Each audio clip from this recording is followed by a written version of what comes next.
আবার মাবুদ ডাক দিয়ে বলে, বান্দা আর কান্দিস না, আর কান্দিস না, আমি আল্লাহ জীবনের সব গুনাহ মাফ করে দিলাম। বান্দা আর কাঁদো না, চোখের পানি আর ছেড়ো না, আমি আল্লাহ তোমার জীবনের সব গুনাহগুলো মাফ করে দিলাম। বলেন না সুবহানাল্লাহ। এই জন্য বন্ধুরে, যে সময় আল্লাহ ডাকেন ক্ষমা করে দেওয়ার, সেই সময় বান্দা ঘুমিয়ে থাকে, ঠিক কিনা বলেন?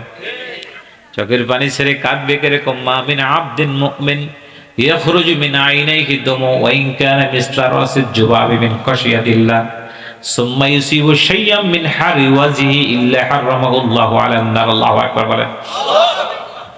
আল্লাহ নবী বলেন, বান্দা কান্দার জন্য যখন চেষ্টা করে, চোখের পানি ছেড়ে দেয়, কান্নার জন্য এত চেষ্টা করে, কোনো মতে চোখ দিয়ে পানি বের হয় না, অনেক চেষ্টা করে, চেষ্টা করতে করতে ওই কানা মিসলা রাসিল জুবাবি মিন খাশিয়াতিল্লাহ, আল্লাহর ভয়ে মাছির মাথা পরিমাণ একটু পানি চোখের কোনা দিয়ে বের হয়েছে। সুম্মা ইউসিবু শাইয়্যাম মিন হারি ওয়াজহি, অনুভব করেছে মনে হয় একটু পানি বের হয়, ইল্লা হারামাহুল্লাহু আলান নার, পরওয়ারদিগার দু আলম এতটুকু কান্নার কারণে জাহান্নামের আগুন হারাম করে দিবি। অথচ সেই কান্না তো আমরা কানতে পারি না।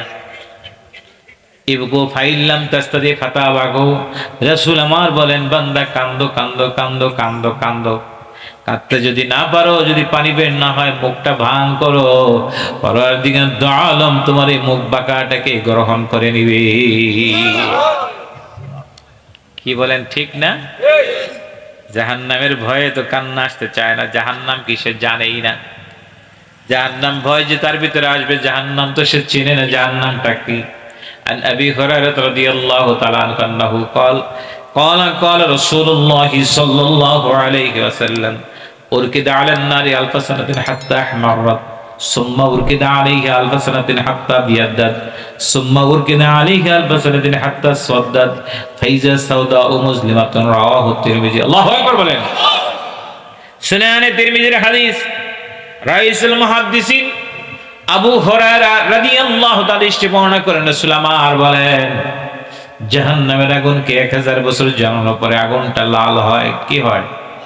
কথা বলেন। 1000 বছর জ্বালানোর পরে জাহান্নামের আগুনটা লাল হয়ে যায়। সুম্মা উরকিদা আলাইহি আলফা সানাতিন হাত্তা বিয়াদ্দাত, দ্বিতীয় 1000 বছর জ্বালানোর পরে আগুনটা সাদা হয়ে যায়। আল্লাহু আকবার বলেন। সুম্মা উরকিদা আলাইহি আলফা সানাতিন হাত্তা আসওয়াদ্দাত, 3000 বছর জ্বালানোর পরে আগুনটা কালো অন্ধকার, কঠিন কুচকুচে অন্ধকার হয়ে যায়। জাহান্নামের কাছে যাওয়ার আগে চেহারাটা খুঁজে খুঁজে পড়বে, চেহারাকে খুঁজে পাওয়া যাবে না।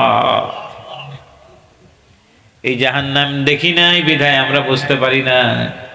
শাস্তি দেওয়ার জন্য মানে উপমা দিয়ে বলি, কতটুকু শাস্তি বান্দা সহ্য করতে পারবে। একটা ল্যাম্প বা কুপির সাথে যদি চুলের থেকে চিকন একটা তারকে সেট করে দেওয়া হয়, কুপিটা জ্বলবে। ওই তারটা যদি কোনো ব্যক্তির হাতের সাথে পেঁচিয়ে দেওয়া হয়, লোকটা সহ্য করতে পারবে কি? বলেন। আগুন আপনার ধরার প্রয়োজন নেই, ওই ল্যাম্পটার সাথে কুপির সাথে আগুনটা সেট হয়ে গেল। ওই আগুনটা চুলের থেকে চিকন একটা তার আপনার শরীরের কোনো একটা অংশে পেঁচিয়ে দেওয়া হয়, ওই আগুনের হিটে তাপে বান্দা সহ্য করতে পারবে না, ঠিক কিনা বলেন? আরে আগুনের ভিতরে যদি মানুষকে ছেড়ে দেওয়া হয়, তাহলে তার অবস্থা কি হবে? কত রাহা, কত বাহাদুরি, কত রাজনীতি, কত ফালাফালি, কত দল, কত মত দেখছেন না সমাজের ভিতরে? যেখানে যান, মসজিদ নাই, মাদ্রাসা নাই, খানকা নাই, দরবার নাই, রাস্তা নাই, ঘাট নাই, চায়ের স্টল নাই, রাজনীতি আর রাজনীতি, হুশই নাই।